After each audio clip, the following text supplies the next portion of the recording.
बिस्मिल्लाहिर्रहमानिर्रहीम। इय्याका नअबुदु व इय्याका नस्तईन।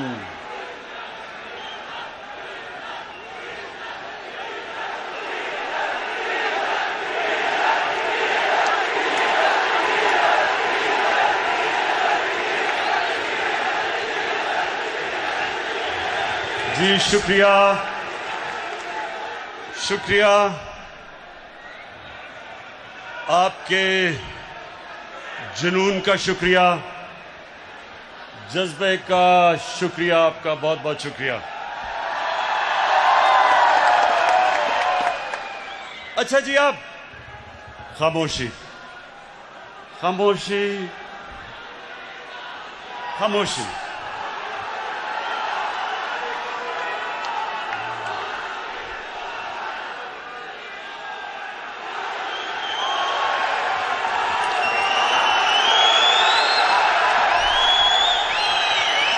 ये भी सब बातें आपके सामने रखनी हैं, इसलिए खामोशी से आपने मेरी बात सुननी है।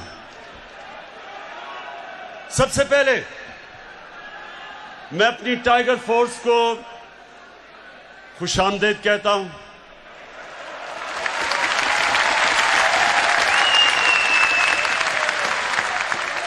और जब से गालिबन 28 मार्च को हमने अपनी टाइगर फोर्स बनाई थी, तब से जितनी भी आपने एक्टिविटीज की, मैं अपनी कौम की तरफ से आपका शुक्रिया अदा करता हूं।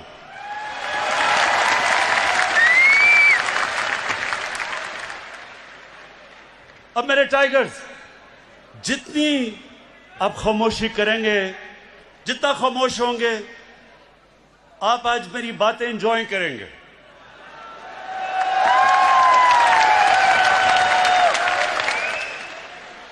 क्योंकि रात को जो सर्कस हुई, मैंने उसके ऊपर थोड़ी बातें कही।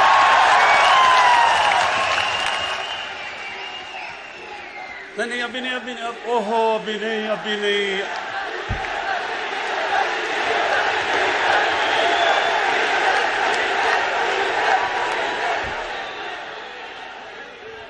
और भी उस सर्कस में बड़े फनकार थे, आपको पता नहीं डीजल के ऊपर आपकी सुई अड़ गई अभी तक।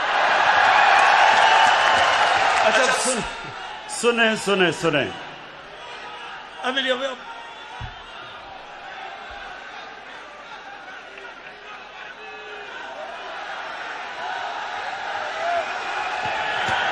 जब तक खामोशी नहीं होगी, मैं नहीं बात करूंगा। खामोशी।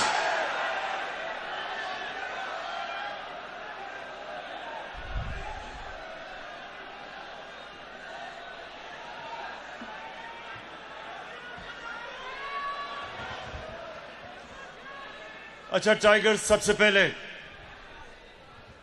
ये बड़ा जरूरी है आपको कि अपना मुकाम समझना और अपना काम समझना।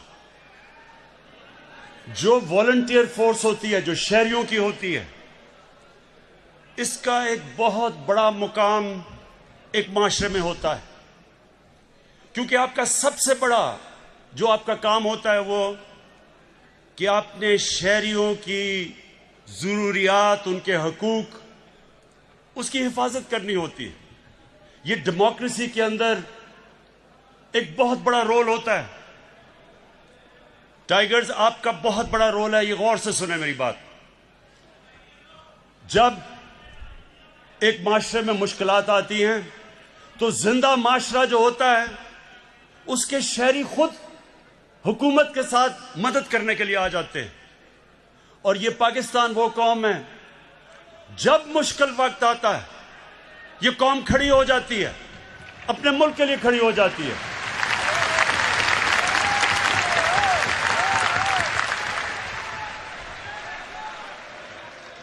खामोशी, गौर से सुने। आप ये जाया कर देंगे ये वक्त। हर वक्त मैं आपके सामने नहीं आ सकता, तो आराम से सुने।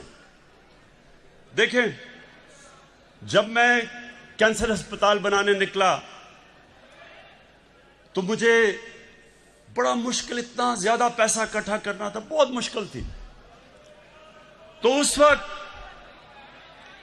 मुझे किसी ने कहा कि पब्लिक की मदद मांगो, स्कूल के बच्चों की मदद मांगो, कॉलेज स्टूडेंट्स की मदद मांगो। और ये जो मौजज़ा हुआ उसके बाद किसी मुल्क में ये मिसाल नहीं है कि एक स्पेशलाइज्ड कैंसर हॉस्पिटल एक मुल्क में बने और कौम मिलके पैसा इकट्ठा करके वो हॉस्पिटल खड़ा कर दे। इतना बड़ा हॉस्पिटल। और वो आप जैसे, तब भी मैं उनको टाइगर्स कहता था, आप जैसे टाइगर्स उन्होंने मिलके वो अस्पताल बनाया। उसके बाद उसको चलाने के लिए भी मुझे वॉलंटियर्स की जरूरत पड़ी। सारी दुनिया में लोग सामने आए और आज एक दुनिया का वाहिद, ये आपको पाकिस्तानी फख्र होना चाहिए कि दुनिया का वाहिद कैंसर हॉस्पिटल है जिधर 75% कैंसर के मरीजों का मुफ्त इलाज होता है। दुनिया में इसकी कोई मिसाल नहीं है। और वो हमारे लोगों की, कौम की वजह से, बड़े दिल के लोग हैं। जब ये एक तरफ इनको एहसास हो जाए कि मुल्क को इनकी जरूरत है, ये कौम खड़ी हो जाती है। तो आपकी जरूरत अब किधर है? जरूरत तो अब आपकी पड़ती रहेगी। जब भी हमें खास तौर पे ये जो हमने शजरकारी करनी है अपने मुल्क में, क्योंकि हमारे मुल्क एक दुनिया में वो मुल्क है जो 10 मुल्कों में से सबसे ज्यादा मुतासिर है क्लाइमेट चेंज की वजह से। और ये जो भी मैं आपसे बात करूंगा गंदम की, ये 2 साल हमारे मुल्क में गंदम कम हुई इसलिए कि गलत टाइम पे बारिशें हो गई क्लाइमेट चेंज की वजह से। तो ये बड़ा जरूरी है आपका समझना कि आगे जब तक कौम नहीं मिलके ये शजरकारी करेगी, और हमने 10 अरब दरख्त लगाने हैं अगले 3 सालों में, ये कोई गवर्नमेंट नहीं कर सकती। पख्तूनख्वा के अंदर हमने पिछले 5 साल 2013 से 18 तक 1 अरब दरख्त उगाए, और वो कैसे कि कौम ने मिलकर उगाए। तो अब इंशाअल्लाह इस सारे मुल्क के अंदर हमने सिर्फ दरख्त भी नहीं उगाने, अगला हमने अपना पानी को साफ करना है, दरिया साफ करने हैं। जो गंदगी हम अपने दरियाओं में फेंक रहे हैं, लोगों को नीचे जैसे जैसे दरिया जाता है पानी की बीमारियां बढ़ती जाती हैं। इसलिए अभी आपने बड़ा काम करना है। लेकिन अभी आज जो मैंने आपको खास तौर पर बुलाया वो ये कि देखें, आपका देखें वहां थोड़ा डिसिप्लिन रखें, क्योंकि आप सुन नहीं सकेंगे मेरी बात। इस वक्त हमारे मुल्क में महंगाई है। समझना है कि महंगाई की कई वजूहात है। जो हमारा रुपया गिरा, हमारा जब रुपया गिरा डॉलर के बनिस्बत, और वो क्यों गिरा? क्योंकि जब हमें हुकूमत मिली तो पाकिस्तान की तारीख का सबसे बड़ा ट्रेड डेफिसिट यानी खसारा था जो इंपोर्ट हम कर रहे थे और एक्सपोर्ट कर रहे थे। 60 अरब डॉलर की बाहर से चीजें ले रहे थे और सिर्फ 20 अरब डॉलर बाहर दुनिया को बेच रहे थे। 40 अरब डॉलर का खसारा था। जब ये खसारा होता है तो इसका डॉलर की कमी हो जाती है, डॉलर महंगा हो जाता है, रुपया नीचे आ जाता है।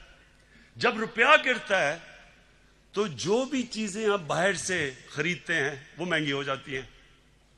तो जब वो चीजें महंगी हो जाती हैं, जिस तरह गैस, पेट्रोल, बिजली, ये सब चीजें महंगी हो जाती हैं। मैं जान के डीजल नहीं कह रहा, तो सब इसलिए तो जब ये चीजें भी महंगी हो जाती हैं, और फिर जो खाने पीने की चीजें आप बाहर से खरीदते हैं, मसलन ये जो घी महंगा हो गया क्योंकि पाम ऑयल जो बाहर से लेते हैं वो महंगा हो गया। वैसे भी कोविड की वजह से महंगाई बाहर भी हो गई, तो वो बाहर से जब चीज ली वो महंगी हो गई। दालें, हम दालें बाहर से लेते हैं, 60% दाल जो पाकिस्तान में होती है वो बाहर से इंपोर्ट करते हैं, वो महंगी हो गई। तो एक तो ये हो गई महंगी। दूसरी महंगाई जो अभी मैंने आपकी गंदम की बात की कि 2 साल बारिशें उस वक्त पे हो गई जब गंदम की कटाई होनी थी, उसकी वजह से गंदम कम हुई, खसारा हो गया। हमें चाहिए थी 27 लाख टन गंदम, हमारे मुल्क में खसारा हो गया। जब खसारा, क्योंकि बारिश की वजह से खसारा हुआ, उसका क्या नतीजा हुआ कि जब गंदम कम हुई तो उसकी कीमतें ऊपर जानी शुरू हो गई।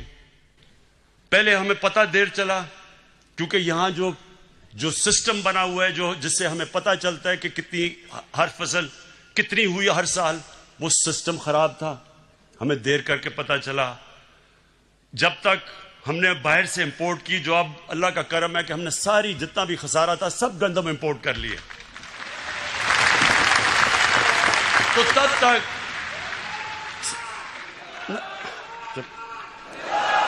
तक जब तक मार्केट को यह नहीं पता चला कि हमने बाहर से गंदम मंगवाई है, यहां जखीरा अंदोजी शुरू हो गई। और यह जखीरा अंदोजी एक इतनी बड़ी इस मुल्क की लानत है कि जब कायदे आजम भी उन्होंने तकरीर की, जब आज से 72 साल पहले, उन्होंने भी कहा कि यह कितनी बड़ी लानत है, होर्डिंग, जखीरा अंदोजी। इसके लिए मुझे आपकी जरूरत है। आपने सुन ले,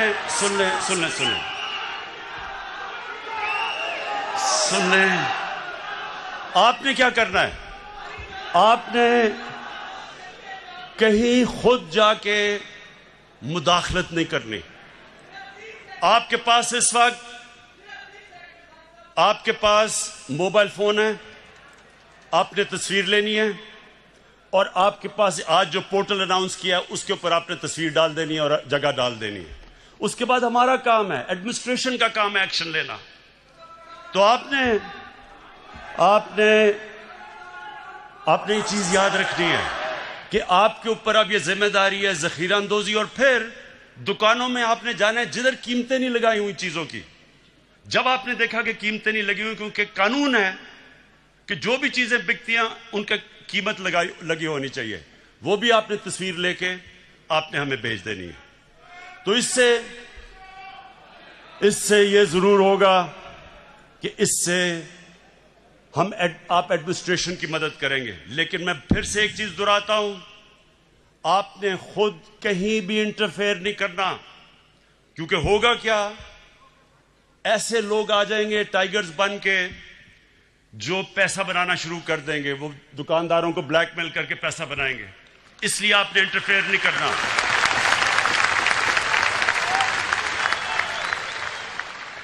अच्छा, अब सुने जरा आगे,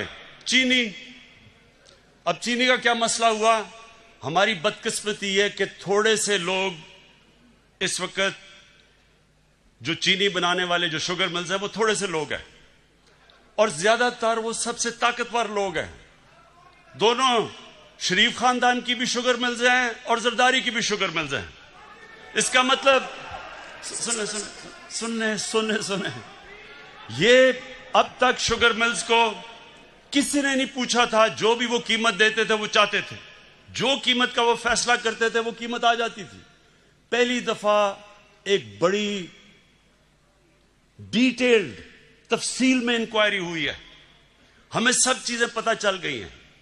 और इंशाअल्लाह ये भी मैं आज अपनी कौम के सामने कहता हूं कि जो अब हम प्लान लेके आ रहे हैं, आगे आपको इस तरह महंगी चीनी नहीं मिलेगी इंशाअल्लाह।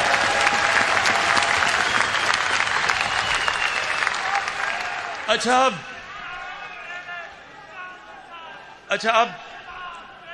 अब मैं जरा जो कल सर्कस हुई थी उसके ऊपर बात करना चाहता हूं, लेकिन चुप करके सुनिए।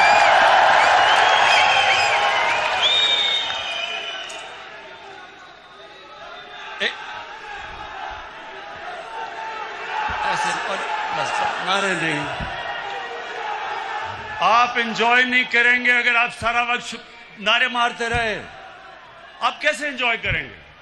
यकीन करें, आप ये जो मैं सर्कस के ऊपर बात करूंगा बड़ा एंजॉय करेंगे, ये मेरा वादा है आपसे।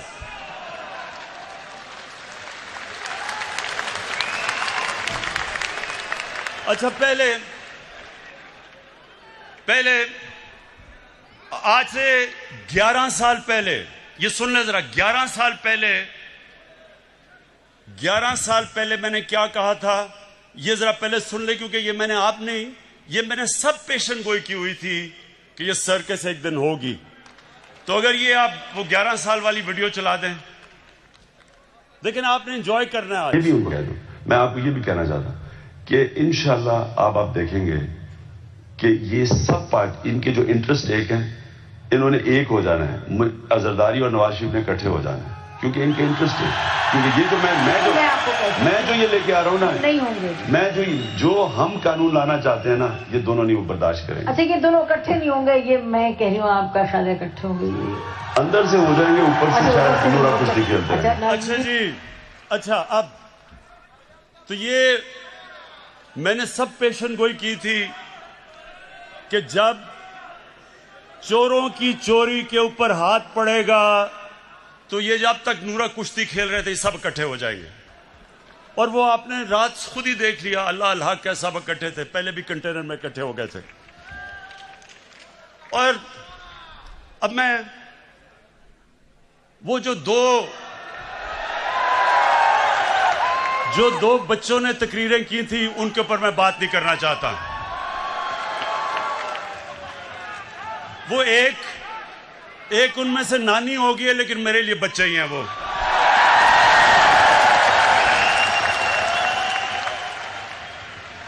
उसकी वजह है, सुने टाइगर्स, उसकी वजह है। देखें, इंसान जब तक जिंदगी में स्ट्रगल नहीं करता वो लीडर तो बन ही नहीं सकता। उन दो बच्चों ने आज तक जिंदगी में 1 घंटा हलाल का काम नहीं किया।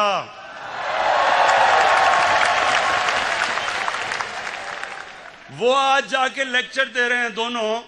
1 घंटा उन दोनों ने पैसे बनाने के लिए हलाल का काम नहीं किया।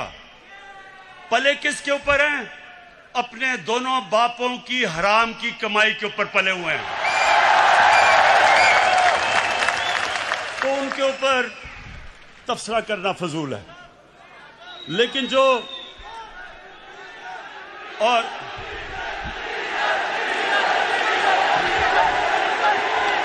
देखें, जो आदमी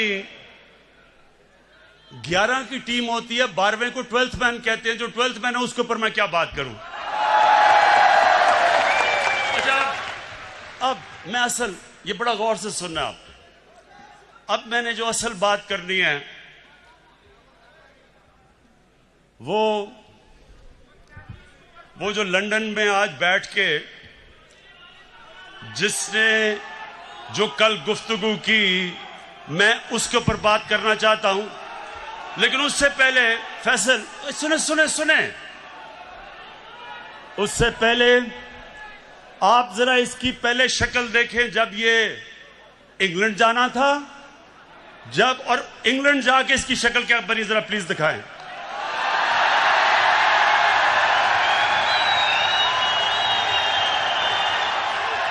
ये वही इंसान है। ये जो शक्ल थी, ये जब बस अच्छा, ये शक्ल जब शिरीन मजारी ने देखी तो तब बेचारी की आंखों में आंसू आ गए। और फिर से मैं बता दूं, शिरीन मजारी की आंखों में आंसू आना मुश्किल है, बड़ा मुश्किल काम है। लेकिन वो देखें, वो मेरी भी आंखों में आंसू आ जाते अगर मैं इसको अच्छी तरह जानता ना।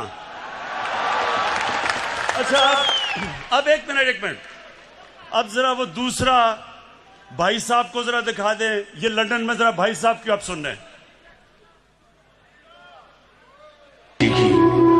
पिटीशन लगी हुई है लाहौर हाई कोर्ट में। खुदा करे अल्लाह ताला अपने बेपाया फजलो करम से अगर खुदा करे अल्लाह ताला अपने बेपाया फजलो करम से अगर इजाज़त मिल जाए तो अपने वालिद साहब के साथ होगी, जो कि बहुत ही अहम बात है। तो बाकी इनकी दूसरी जो ट्रीटमेंट जारी है तो हार्ट के लिए इंशाअल्लाह जल्द अपॉइंटमेंट मरियम। बस बस ख्वातीन, रोना नहीं है आपने।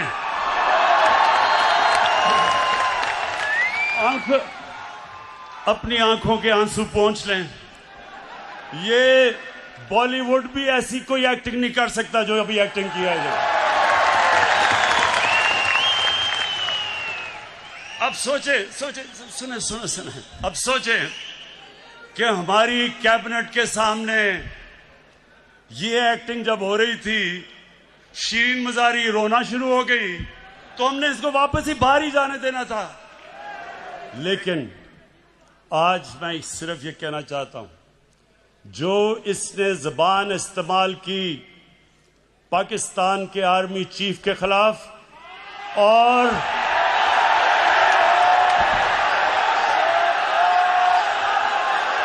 आईएसआई के डीजी के खिलाफ, मैं आज इसके ऊपर खास बात करना चाहता हूं।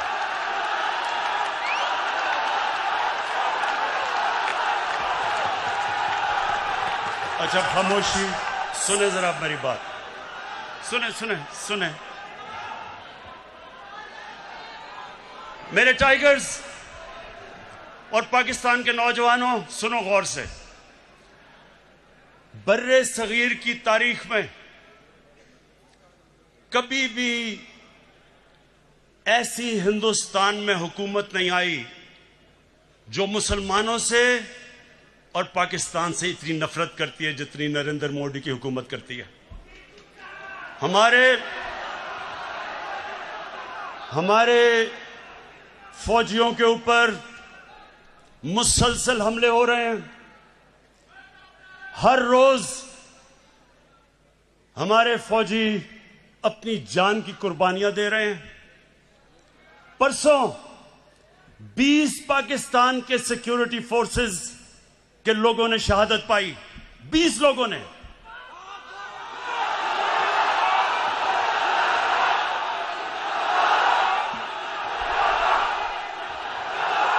और ये क्यों अपनी जान की कुर्बानियां दे रहे हैं? हमारे लिए, मुल्क के लिए।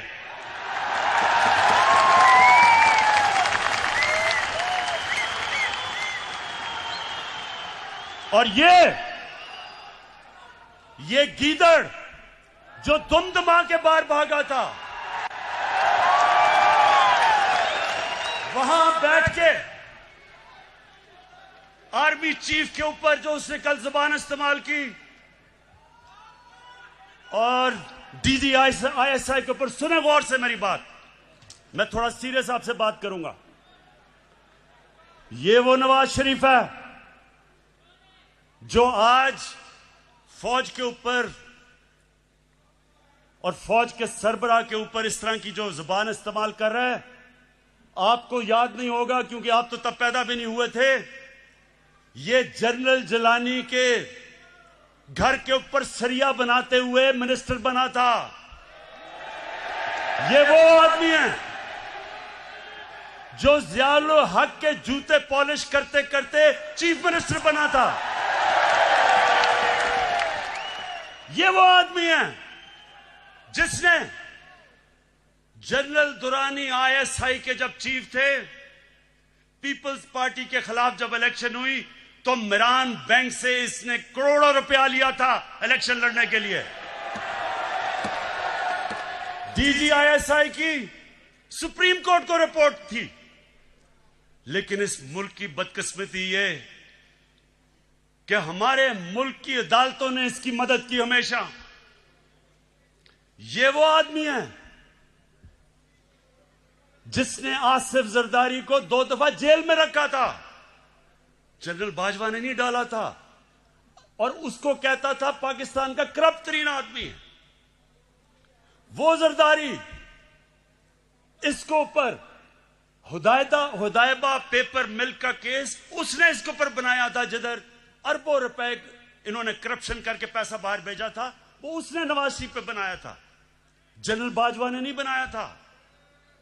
ये वो नवाज शरीफ है और जरदारी, चुप करके सुने, चुप करें जरा, सुने मेरी बात। ये वो जरदारी है और नवाज शरीफ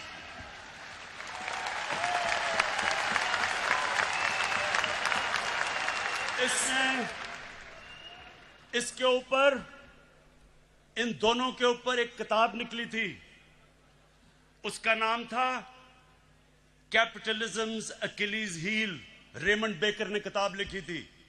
ये इनके पहले दौर के बाद, जब इन दोनों ने 2 दफा बारियां लेकर मुल्क को लूटा था, उसने किताब लिखी और उसके ऊपर पूरा चैप्टर दिया कैसे इन दोनों ने इस मुल्क से पैसा चोरी करके मुल्क से बाहर लेके गए। जनरल बाजवा ने नहीं लिखी थी, रेमंड बेकर ने लिखी थी। उसके बाद 3 और इनके ऊपर किताबें हैं जिनमें आप पढ़ें कि इन्होंने इस मुल्क से कैसी गद्दारी की। एक ओबामा's वॉर, एक है सूस्किन, उसने किताब लिखी the way of the world. उसमें वो क्या किताब में कह रहा है कि बिलावल को उनकी वालदा टेलीफोन करके, CIA ने उसका टेलीफोन टैप किया, बैंक अकाउंट्स बता रहे थे कि किन किन बैंकों में पैसे पड़े हैं तुम्हारे बारे। जो बाहर, अब जरा गौर से सुने मेरी बात, क्योंकि मैंने बाहर एक केस लड़ा हुआ है, हर जाने का केस बाहर लड़ा हुआ है इयान बोथम के खिलाफ, और जीता था केस। वहां सुने वहां क्या होता है, वहां जब आप कोई किताब लिखते हैं, 4 किताबें मैंने बाहर पब्लिश करवाई हैं, एक एक लफ्ज उस किताब में आप लिख नहीं सकते। वकील बैठता है और देखता है कि क्या आप साबित कर सकते हैं चीजें, नहीं तो आप कोई किताब नहीं बाहर लिख सकते, क्योंकि इतने सख्त कानून है वहां। तो जो इनके ऊपर चीजें लिखी हुई हैं, एक गोस्ट वॉर्स है, एक और किताब, उसमें लिखता है कि नवाज शरीफ अमेरिकनों को कह रहा है कि अपने फौज यहां ले आओ। वो अपनी फौज से डरा हुआ था, अमेरिकी फौज को कह रहा था कि मुझे प्रोटेक्शन दो। उस किताब में लिखा हुआ है। सो ये वो लोग हैं, ये अपना चोरी किया हुआ पैसा बचाने के लिए ये इस मुल्क को बेच सकते हैं। इनका तो पैसा खुदा है। इन्होंने जो इस मुल्क से किया है, वो मीर जाफर और मीर सादिक ने अपनी कौमों से किया हुआ था पहले, अपनी जात के लिए, अपने फायदों के लिए उन्होंने अपनी कौमों को गुलाम बनाया था। ये जो बाहर बैठ के इसने पाकिस्तानी फौज के ऊपर, ये हमला जनरल बाजवा पे नहीं है, ये पाकिस्तानी फौज पे हमला है। यही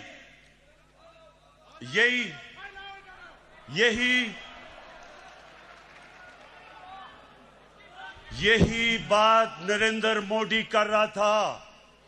जब नरेंद्र मोदी ने बार बार स्टेटमेंट्स दी कि हमें नवाज शरीफ पसंद है, लेकिन हमें जो पाकिस्तान का आर्मी चीफ है वो दहशतगर्द है, वो बार बार ये कहता था और नवाज शरीफ चुप बैठा हुआ था। मुझे क्यों नहीं नरेंद्र मोदी कहता कि इमरान खान ठीक है लेकिन जनरल बाजवा गलत है? वो क्यों नहीं कहता? क्योंकि उसे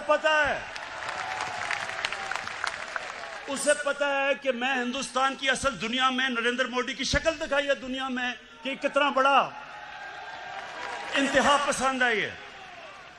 सो ये जो आज इसको हिंदुस्तान अखबारों के अंदर जो तारीफें हो रही हैं नवाज शरीफ की, बड़ा जी जमहूरी आदमी है, ये फौज को कह रहा है कि अपना काम करो क्योंकि नवाज शरीफ जमहूरी है।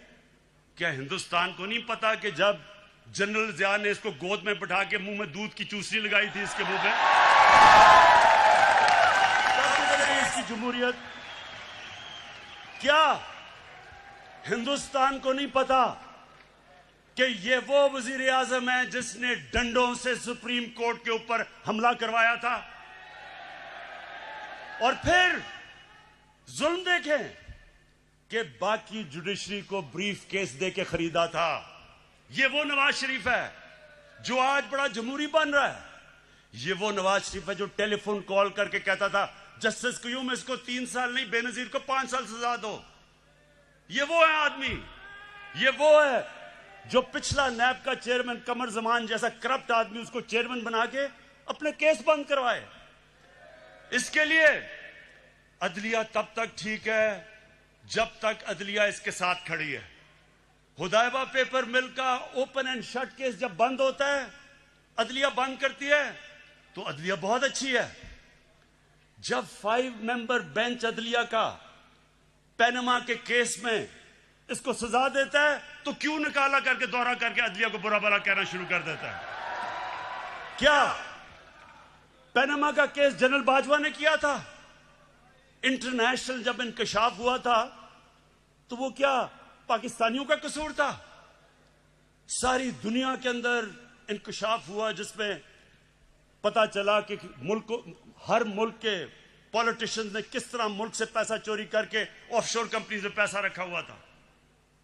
तो तब किसका कसूर था? यहां लोगों के सामने बेशर्मी से झूठ बोलते हैं। वो भी झूठ बोलता है, उसका भाई भी झूठ बोलता है, बेटे भी झूठ बोलते हैं, बेटी भी झूठ बोलती है, और वहां जाके तकरीरें कर रहे हैं कि जी बहुत बड़े ये जमहूरियत के लिए खड़े हैं। इलेक्शन की बात करते हैं, इलेक्शन की बात करते हैं, ये जरा सुने। 2013 इलेक्शन के अंदर नेशनल असेंबली की सीटों में 137 पिटिशंस आई जिन्होंने चैलेंज किया कि उनके इलेक्शन में गड़बड़ हुई है। नेशनल असेंबली में 137 सीटें जिन्होंने पिटिशन दायर की। 2018 की इलेक्शन में सिर्फ 90 थे, 50% कम पिटिशंस थी। और नून लीग की, क्योंकि उनकी तो सिर्फ पंजाब में पार्टी रह गई है, पंजाब के अंदर उनकी सिर्फ 11 पिटिशंस थी। तहरीक इंसाफ की 13 पिटिशंस थी, यानी हमारी ज्यादा पिटिशन थी जिन्होंने कहा धांधली हुई है। तो मुझे यह बताएं कि जब 80% पोल का रिजल्ट आया, फैफन एक इंडिपेंडेंट इदारा है, उसने 80% ने कहा, 80% पाकिस्तान का इलेक्शन 2013 से बेहतर हुआ है, अच्छा इलेक्शन हुआ है। तो मैं अब ये पूछता हूं कि जब हमने 2013 इलेक्शन के बाद मैंने सिर्फ 4 हल्के मांगे थे, 137 में से 4 हल्के मैंने कहा हमें इनको खोल के बता दो, अगर ये ठीक है तो हम मान लेंगे इलेक्शन। इन्होंने 4 हल्के नहीं खोले, 1 साल के बाद सड़कों पे निकले। आखिर में जब 4 हल्के खुले, चारों के चारों अंदर धांधली थी। जब हमारी बारी आई 2018 में, इन्होंने कहा जनाब इलेक्शन में धांधली है। इनसे वो जो आजकल जेल में शहबाज शरीफ, हमने पहले कहा कि जो करना है आपने खोले, हम तैयार हैं इलेक्शन खोलने के लिए। अब इनको पता था कि 1100 पिटिशन थी इनकी सारी, इलेक्शन उन्होंने क्या खोलना था। तो ये वो लोग हैं कि जो बात करते हैं कि इलेक्शन के अंदर धांधली हुई। धांधली मैं आपको बताऊं किधर हुई, जो अभी इंकशाफ हुआ है। इलेक्शन में अभी एक बाय इलेक्शन हुआ जब नवाज शरीफ डिस्क्वालीफाई हुआ, उसकी बीवी को खड़ा किया, मरीम नवाज ने कैंपेन की। हमारे पास अब डॉक्यूमेंट्री एविडेंस है कि 250 करोड़ रुपया गवर्नमेंट का इन्होंने उस हल्के में इस्तेमाल किया इलेक्शन जीतने के लिए। ये हमने नैब को केस दिया है। हमने सारे इलेक्शन में 250 करोड़ खर्च किया, इन्होंने एक बाय इलेक्शन के ऊपर इस कौम का टैक्स के पैसे का 250 करोड़ रुपया खर्च किया। लेकिन मुझे एक खास मजा आया, एक और अल्लाह अल्लाह का सच आता रहता है सामने। एक इलेक्शन हुआ उस्मान डार का, और वहां एक सियालकोट का बहुत बड़ा रंगबाज है, बड़ी बड़ी बातें करता है, बड़ी बड़ी बड़ी छाती निकाल के बड़के लगाता है। लेकिन पता क्या चला, कि इलेक्शन की रात को शाम को 8 बजे रंगबाज ख्वाजा टेलीफोन कर रहा है जनरल बाजवा को, जनरल साहब मैं इलेक्शन हार रहा हूं, मेरी मदद करें। आंसू गिर रहे हैं, जनरल साहब मैं तबाह हो जाऊंगा, मेरी मदद करें, मैं इलेक्शन हार रहा हूं उस्मान डार से। मेरे पाकिस्तानियों, मेरे टाइगर्स, मेरी अब आखिर में गौर से आपने बात सुननी है। अब तक ये जो ऑपोजिशन है, इन्होंने एक इमरान खान देखा है। आराम आराम से मैं इनको कहता था अच्छा जी प्रोडक्शन ऑर्डर देना है तो चलो बुला लो असेंबली में और इस तरह की चीजें। ये जो आप सुने जरा, ये जो अब आप इमरान खान देखेंगे, ये एक मुख्तलिफ इमरान खान आने लगा। सबसे पहले किसी किस्म का प्रोडक्शन ऑर्डर किसी डाकू को अब नहीं मिलेगा। शहबाज शरीफ के ऊपर अभी जो चीज सामने आई है 23 अरब रुपए की, इसका करप्शन का इंकशाफ हुआ है। कभी चीनी वाले तो कभी किसी के नाम पे 23 अरब रुपया भी पकड़ा गया है। जब तक अदालतों में पूरी तरह यह जवाब नहीं देगा, कोई किस्म का इसको प्रोडक्शन ऑर्डर नहीं मिलेगा और ना ही किसी और डाकू को मिलेगा।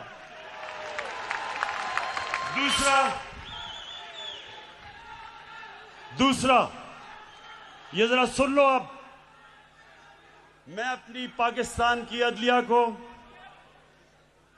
और हमारी नैब को एक पैगाम आज देना चाहता हूं। देखें, लोग तंग आ गए हैं, लोग इंसाफ की इंतजार कर रहे हैं, लोग चाहते हैं कि इन चोरों से पैसा मिलके वापस अवाम के पास आए। लोग, पाकिस्तानी कौम इंतजार कर रही है कि केस कब अदालत में कंप्लीट होंगे। मेरी रिक्वेस्ट है जनाब चीफ जस्टिस साहब, जो गवर्नमेंट से आपको लॉजिस्टिकल सपोर्ट चाहिए हम देने के लिए तैयार हैं।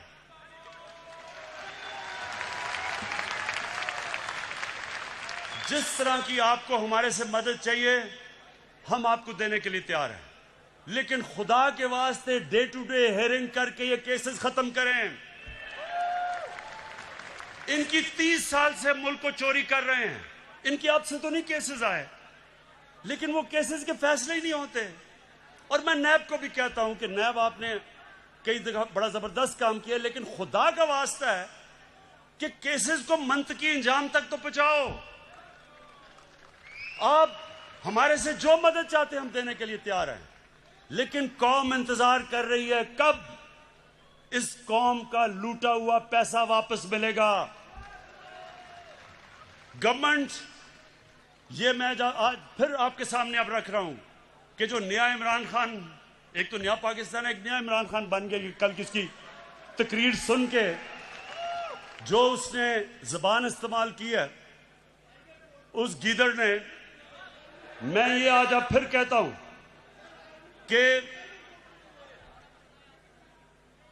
कि अब से कोई इनको वीआईपी जेल नहीं मिलेंगे, इनको आम कैदियों की तरह हम रखेंगे।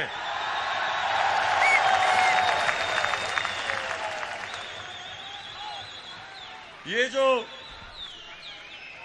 जो सारी जो कल सर्कस थी, ये सर्कस को मेरा पैगाम है कि देखें, आप सारे तो कभी किसी का कंधा पकड़ के आया, कभी कोई जलानी ने बना दिया, किसी ने कागज का टुकड़ा दिखा दिया कि जी मुझे तो मेरी वालदा की वजह से पार्टी मिल गई है। ये आपके सामने शख्स खड़ा है, इसने पहले तो 20 साल खेलों की ग्राउंडों में दुनिया की बेहतरीन लोगों से मुकाबला किया और उसके बाद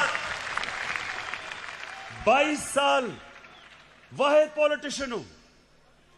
22 साल छोटी सी पार्टी से शुरू करके अवाम के पास जाके वाहिद पब्लिक मूवमेंट से पार्टी बनाई है। किसी का सहारा नहीं चाहिए। मैं आज आपको कह रहा हूं कि इंशाअल्लाह अब आपको मैं मुकाबला करके दिखाऊंगा। मैं सारी जो गवर्नमेंट के हमारे इदारे हैं, नैब हमारे आजाद है, अदालतें आजाद है, लेकिन मेरे नीचे जो अदारे हैं उनको मैं अब खुद तैयार करूंगा। इस मुल्क में वो लोग जिन्होंने चोरी करके मुल्क को लूट के पैसा बाहर लेके गए हैं, इंशाल्लाह एक एक को हम पकड़ेंगे। मेरी रिक्वेस्ट है फिर से नैब को और अदालतों से कि आप प्लीज इनके फैसले करें। और मैं अदालतों को आज ये कहना चाहता हूं, जो ये कोशिश कर रहा है अदालतों के अंदर इंतशार फैलाए, किसी जज का नाम ले रहा है, ये कोशिश कर रहा है फौज के अंदर इंतशार फैलाए, डीजी आईएसआई और आर्मी चीफ की बात कर रहा है कि फौज के अंदर इंतशार हो जाए, ये कोशिश कर रहा है कि बाहर जो एंटी पाकिस्तान फोर्सेस हैं उनके अंदर ये नुमाया हो जाए, जिसमें इसको पता है कि जो इजराइल की और जो हिंदुस्तान की लॉबी वो अमेरिका में सबसे मजबूत है, उसको अपील कर रहा है। ये जो गेम खेल रहा है, मैं ये गेम सारी समझता हूं, मुझे सारी इंटेलिजेंस है ये क्या खेलने की कोशिश कर रहा है। और मैं इसको ये बताना चाहता हूं कि मुझे तो कोई फर्क ही नहीं पड़ता कौन सा आर्मी चीफ हो या कौन सा आईएसआई का डीजी हो, मुझे तो फर्क ही नहीं पड़ता, क्योंकि मैंने तो कोई पैसे चोरी नहीं कर रहा या मेरी कोई बाहर जायदाद नहीं, मुझे तो खौफ किसी से नहीं है। लेकिन जो जनरल बाजवा ने जिस तरह इस हुकूमत की मुश्किल वक्त पे मदद की, जिस तरह उसने हमारे साथ, मैं ये कहना चाहता हूं आज हमारे साथ अभी कराची में मदद की जब वो बारिशें आ रही थी, जो हमारे साथ कोरोना के अंदर पूरी तरह मदद की, जो हमारे पास जब एक मुल्क पे पैसा नहीं था, 2 साल पाकिस्तान की फौज ने असल में अपने डिफेंस एक्सपेंडिचर पे काट लिया, क्योंकि उनको फिक्र थी कि पाकिस्तान के पास पैसा नहीं है। कभी ऐसे पहले नहीं हुआ। हर जगह सारी मेरी फॉरेन पॉलिसी को आज पाकिस्तान की फौज और जनरल बाजवा हमारे साथ खड़े रहे हैं। ये जो कोशिश कर रहे हैं कि हमारी फौज और गवर्नमेंट के बीच में दरार डालें या फौज के अंदर इंतशार पैदा करें, नवाज शरीफ, मैं तुम्हें अब ये आज सुन लो मेरी गौर से बात, आज से मेरी पूरी कोशिश है तुम्हें इस मुल्क में वापस लाया जाए। और तुम्हें यहां आम जेल के अंदर डालेंगे, वीआईपी जेल नहीं होगा। गरीब आदमी लाखों की चोरी करे तो वो तो बेचारा जिन हालात में जेलों में रहता है, और जो अरबों पैसा चोरी करके बाहर ले जाए, बच्चे अरबों रुपए के घरों में रहें और वो जाके वीआईपी जेल में ठहरे, तुम वापस आओ तो मैं देखता हूं तुम्हें हम कैसे रखते हैं।